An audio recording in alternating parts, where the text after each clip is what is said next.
Imagine if the smartest mind ever exists isn't a human, but a machine that we cannot truly control. Good morning, ladies and gentlemen.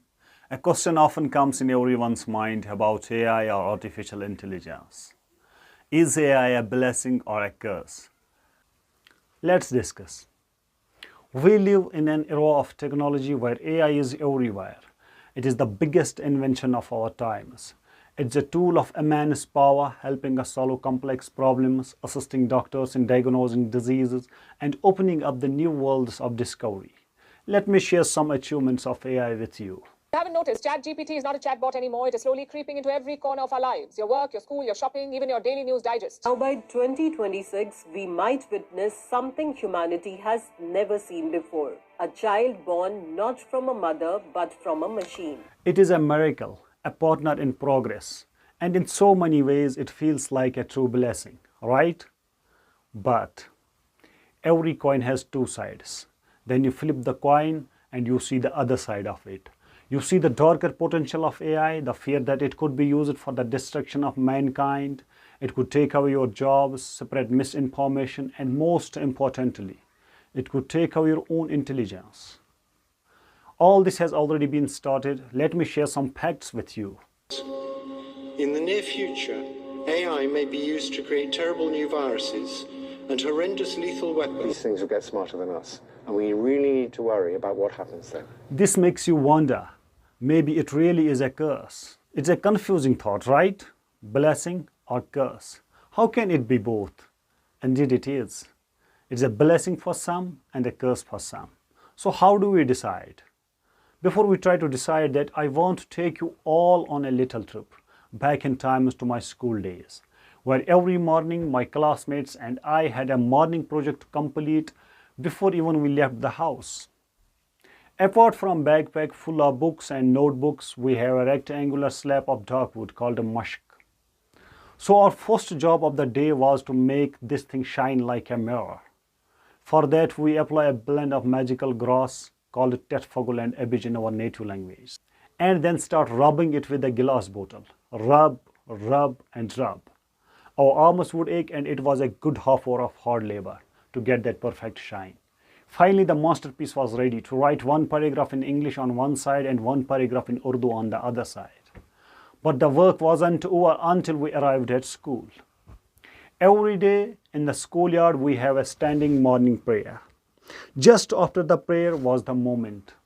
Our teachers would walk around, checking every single mushk. They would examine our handwriting, neatness of our work, and of course, the shine of that masterpiece. Just after their inspection, they ordered us to rub it so we could do the same process on next day. This wasn't the only pressure.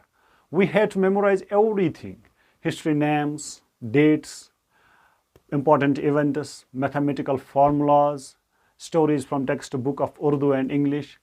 And after all that hard work, what was our reward? It was a special type of back massage, specifically on our lower back, from our teachers with a stick.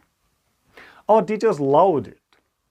They just grabbed that stick and with a pure look of delight start massaging our backs, sometimes absolutely for no reason at all. And yet, when we look back at it on today, we don't feel anger or frustration. Rather, we just feel so much love and respect for our teachers. They were tough, but it was a tough love. Honestly, dear teachers, if you haven't scolded us, punished us, or even beaten us without reason, we might have lost completely. We might have living a moralless life. Thank you, and thank you for the punishment which shapes us. Now coming to 2025.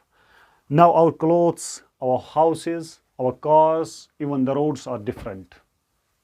Everything has changed. We have smart devices in our pockets, smart TVs in our homes.